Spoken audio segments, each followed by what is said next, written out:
अस्सलाम वालेकुम प्यारे दोस्तों।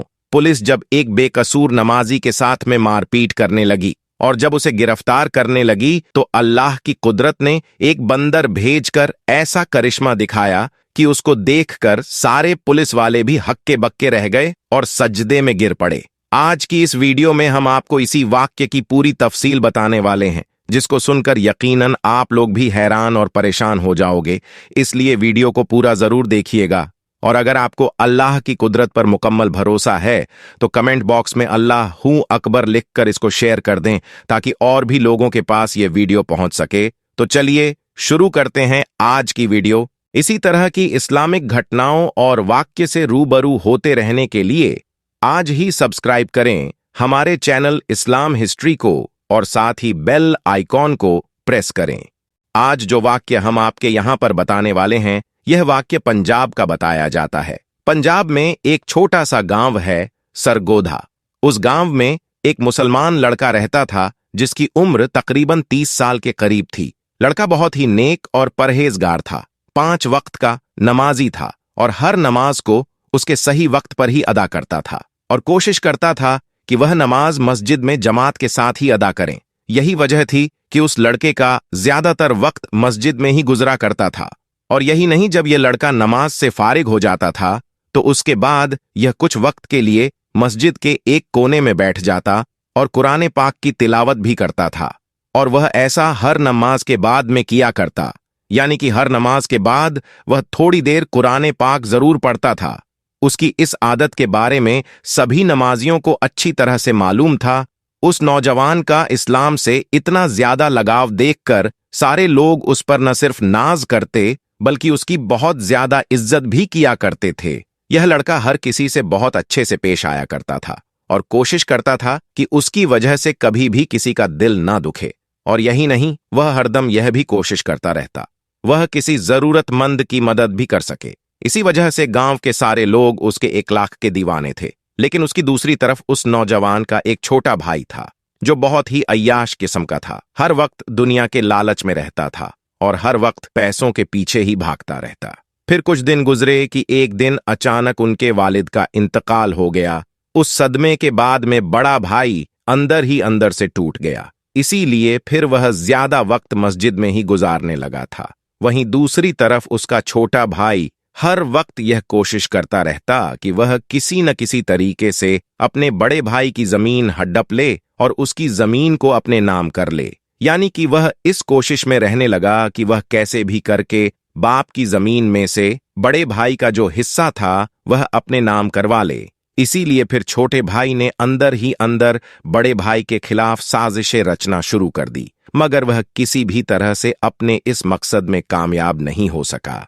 उसके बाद जब छोटे भाई की तमाम कोशिश बेकार हो गई तो फिर एक दिन छोटे भाई ने सोचा कि क्यों ना वह उसके लिए अपने बड़े भाई की सबसे पसंदीदा चीज यानी कि मस्जिद का इस्तेमाल करें। इसीलिए फिर वह सोचने लगा कि वह अपने बड़े भाई को मस्जिद के ही किसी काम में फंसवा दे। और छोटे भाई ने एक प्लान बनाया कि वह किसी न किसी तरह से अपने बड़े भाई को मस्जिद की चोरी में फंसा दे, जिससे वह मस्जिद में जाने से रुक जाए। और उसको यह भी मालूम था कि उसका बड़ा भाई 5 वक्त का नमाजी है और मस्जिद से बहुत ज्यादा लगाव भी रखता है।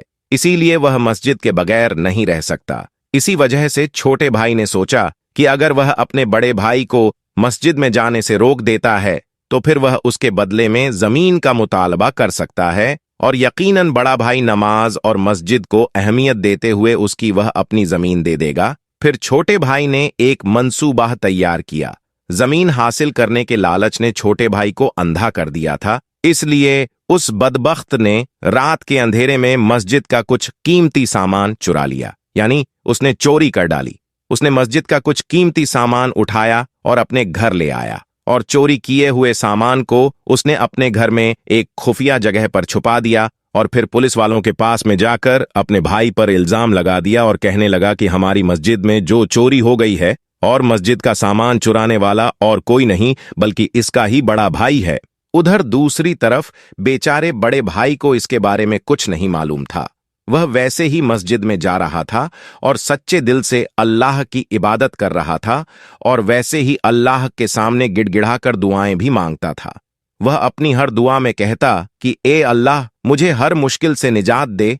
अगर मैं कभी किसी बड़ी मुसीबत में फंस जाऊं तो मेरी मदद फरमाना। बड़ा भाई हर नमाज के बाद यह दुआ जरूर किया करता था। जैसा कि हमने आपको पहले ही बताया है कि चोरी के बाद में छोटे भाई ने उसका इल्जाम बड़े भाई पर लगा दिया था। इसीलिए अगले रोज बड़ा भाई नमाज के लिए मस्जिद की तरफ जा रहा था तो पुलिस वाले उसको ढूंढते ढूंढते उसके पास आ पहुंचे और मस्जिद के दरवाजे पर पहुंचकर पुलिस के लोगों ने उस नौजवान से कहा कि तुम्हें गिरफ्तार किया जाता है। तो यह सुनकर बेचारा बड़ा भाई बहुत घबरा गया और पुलिस वालों से पूछने लगा कि मैंने क्या किया है, मेरी क्या गलती है, मेरा कसूर क्या है, मैंने क्या जुल्म किया है, आप मुझे क्यों गिरफ्तार कर रहे हैं? मेहरबानी आप मुझे मस्जिद के अंदर जाने दें, मुझे नमाज के लिए देर हो रही है। इस बार पुलिस वालों ने उसे बताया कि तुम पर मस्जिद का कीमती सामान चोरी का इल्जाम है, इसलिए हम तुम्हें गिरफ्तार करते हैं। यह सुनकर बेचारा वह बड़ा भाई हक्का बक्का रह गया और सोचने लगा कि यह कैसे मुमकिन है और उस पर यह इल्जाम किसने लगाया होगा। लेकिन उसे कुछ भी समझ में नहीं आ रहा था, इसलिए वह वहीं जमीन पर बैठ गया और अल्लाह से मदद की गुहार लगाने लगा और अल्लाह से दुआ करने लगा। वह कहने लगा, या अल्लाह मेरी इस मुसीबत की घड़ी में मेरी मदद फरमा। या अल्लाह तू जानता है कि मैं चोर नहीं हूं, मैं कभी किसी की चोरी नहीं कर सकता और ना ही मैंने मस्जिद से यह कीमती सामान चुराया है। या अल्लाह तू अपनी कुदरत से कोई ऐसा करिश्मा दिखा कि सब लोग यह मानने पर मजबूर हो जाए कि मैं बेकसूर हूं। पुलिस को मस्जिद के दरवाजे पर देखकर आसपास के बहुत सारे लोग भी जमा हो गए और वह सब पुलिस वालों से कहने लगे, इस लड़के को हम अच्छी तरह से जानते हैं, यह लड़का बेकसूर है क्योंकि यह लड़का 5 वक्त की नमाज पढ़ने के लिए इस मस्जिद में आता है और इस लड़के के 1 लाख भी बहुत अच्छे हैं। इसलिए हम सब गवाही देते हैं कि यह लड़का बहुत नेक है, यह कभी भी मस्जिद से चोरी नहीं कर सकता। इसीलिए जिसने भी इस बार इल्जाम लगाया है वह सरासर झूठ है। मगर उन लोगों की यह गवाही सुनकर पुलिस के लोग नहीं माने और कहने लगे कि हमको इस लड़के के खिलाफ पुख्ता सबूत मिले हैं, इसलिए हम इसको गिरफ्तार करेंगे। इतने में इस लड़के का छोटा भाई भी वहां पर आ पहुंचा और फिर वह अपने बड़े भाई को एक तरफ ले जाकर कहने लगा कि यह सब मेरा किया धरा है, मैंने ही तुम पर इल्जाम लगाया है। अगर तुमको तुम्हारी इज्जत प्यारी है तो तुम अपनी जमीन मेरे हवाले कर दो, तुम्हारे हिस्से में जो जमीन आई है वह मेरे नाम कर दो। तुम्हारी इज्जत मैं बचा लूंगा और तुम्हें जेल जाने से भी रोक दूंगा, और जो मस्जिद का कीमती सामान जो मैंने छुपा रखा है उसको मैं पुलिस के हवाले कर दूंगा। तो यह सुनकर बड़े भाई को बड़ा दुख हुआ। वह समझ गया था कि यह सब उसके छोटे भाई नहीं किया है। अभी वह छोटा भाई अपने बड़े भाई को यह सब बातें कह ही रहा था कि इतने में अल्लाह की कुदरत से कहीं से एक बंदर नमूदार हुआ। उसके एक हाथ में मस्जिद का वह कीमती सामान था जिसको छोटे भाई ने मस्जिद से चुराकर अपने घर में छुपाया था। यह देखकर छोटे भाई के चेहरे का रंग उड़ गया। पुलिस वाले भी बंदर के हाथ में मस्जिद का चोरी हुआ सामान देखकर हैरान रह गए। उनको मालूम हो गया कि वह जिस लड़के को गिरफ्तार करने वाले थे वह तो बेकसूर है। फिर उस बंदर ने उन पुलिस वालों को साथ ले जाकर बता दिया कि इसने छोटे भाई के घर से ही सामान उठाया है। इसीलिए फिर पुलिस वालों को मालूम हो गया कि मस्जिद से यह सामान छोटे भाई नहीं चुराया है, और फिर यूं सबको मालूम हो गया कि असल चोर तो इसका छोटा भाई है। पुलिस वालों ने छोटे भाई को गिरफ्तार कर लिया और जब उससे पूछताछ हुई तो फिर यह सारी बातें छोटे भाई ने पुलिस वालों को बता दी। इधर वह बड़ा भाई अल्लाह के सामने सजदे में गिरकर अल्लाह ताला का इस बात के लिए शुक्र अदा करता रहा कि ऐन मौके पर अल्लाह ने एक बंदर भेजकर उसकी किस तरह से मदद की है, और इस तरह से पूरे गांव वालों को उसकी बेगुनाही का सबूत मिल जाता है। यह देखकर सबका अल्लाह पर भरोसा और भी ज्यादा मजबूत हो जाता है। आपको आज का यह वाक्य कैसा लगा हमें कमेंट बॉक्स में जरूर बताइएगा। और इसी तरह का एक और वाक्य अब्दुल्ला नाम के एक शख्स के साथ पेश आया। उसका एक मेडिकल स्टोर था। अब्दुल्ला ने अपनी जिंदगी का एक ऐसा वाक्य सुनाया जिसको सुनकर आप भी हैरान रह जाएंगे। अब्दुल्ला बचपन से ही नेक और दीनदार इंसान था। पंजगाना नमाज के अलावा तहज्जुद, गुर्जर और तिलावत ए कुरान में ज्यादातर वक्त बिताया करता था। बामर्तबा सारी सारी रात नवाफिल अदा करता, रोजे नमाज, जकात का पाबंद था। उम्र गुजरती गई और अब्दुल्ला ने शादी नहीं की। घर वाले उस पर शादी का दबाव बनाने लगे। इस सूरत हाल और घर वालों के दबाव में आकर अब्दुल्ला को बिल आखिर शादी का फैसला करना पड़ा और अब्दुल्ला ने शादी कर ली। शादी के बाद अब्दुल्ला की जिंदगी एकदम बदल गई। अब रातों की इबादत आहिस्ता आहिस्ता कम होती गई और खासकर जैसे रमजान में ही ऐसा होता है, तहज्जुद भी छूट गई और नमाजों में भी कमी आने लगी। और एक वक्त ऐसा आ गया कि पांचों नमाजों में गफलत होने लगी और फिर अब्दुल्ला अचानक मुश्किलात में घिर गया। मेडिकल स्टोर की आमदनी कम हो गई और कर्ज पर कर्ज चढ़ने लगा।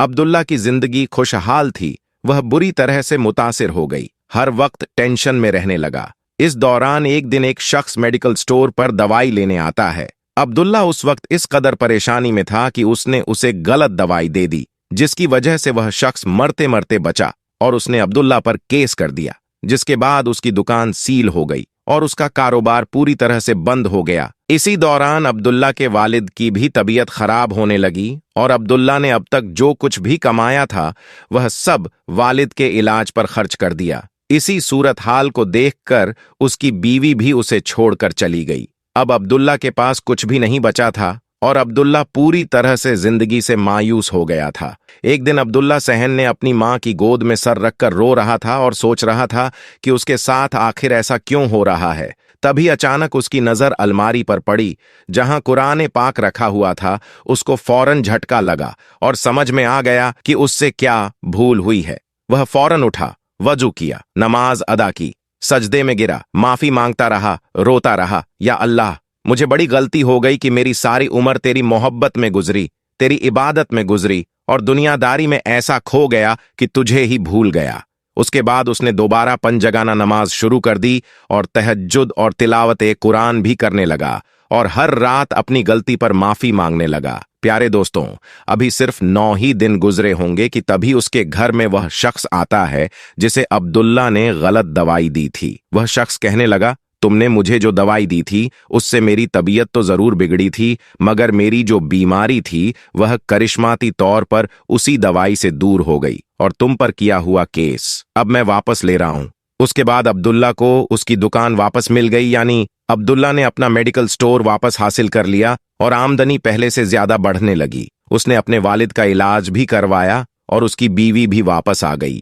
जो कुछ होता है वह अल्लाह की मर्जी से होता है। अगर कुछ नहीं हो रहा है जो अल्लाह की मर्जी से हो रहा है और अगर कुछ बुरा हो रहा है तो यह हमारे गुनाहों की वजह से हो रहा है, तो हर इंसान को चाहिए कि वह हर वक्त अपने गुनाहों की माफी मांगता रहे, हर वक्त इस्तगफार करता रहे और नमाज की पाबंदी करता रहे। जो शख्स नमाज नहीं पढ़ता तो ऐसे शख्स की जिंदगी में बहुत मसाले, बहुत परेशानियां आ जाती हैं, और जो नमाजी होता है और नमाजी होने के साथ साथ उसका दिल नरम हो जाता है, वह तकवर से पाक होता है, वह हसद और जलन से पाक होता है, वह किसी के बारे में कुछ गलत ख्याल नहीं रखता, वह सिर्फ अल्लाह की जात पर भरोसा रखता है। वह एक ऐसी जिंदगी गुजरता है जैसे एक अल्लाह का वली जिंदगी गुजरता है। वह तकलीफ देने वालों को भी दुआएं देता है। तो ऐसे इंसान के साथ अल्लाह तबारक व ताला की रहमत होती है और अल्लाह तबारक और ताला ऐसे इंसान को ही कामयाब करता है। तो याद रखें कि हमेशा अच्छा सोचें, अपने बारे में अच्छा सोचें और उनके बारे में अच्छा सोचें। जो अपने लिए पसंद करो वही दूसरों के लिए भी पसंद करो, और जो जैसा गुमान करता है अल्लाह उसे वही आता फरमाता है। ऐसे तो हराम पैसे से इतने लोग कमाते हैं, करोड़ों कमाते हैं, लेकिन उसमें बरकत नहीं होती, उसमें सुकून नहीं होता। ऐसे लोगों को उन पैसों का कोई सुकून नहीं मिलता, उनका पैसा जैसे आता है वैसे ही खत्म हो जाता है। आज की इस वीडियो में था बस इतना ही। मस्जिद इस्लामी वीडियो हासिल करने के लिए अल्लाह की शान चैनल को सब्सक्राइब कर दें और साथ में मौजूद घंटी के आइकॉन को क्लिक कर दें। शुक्रिया।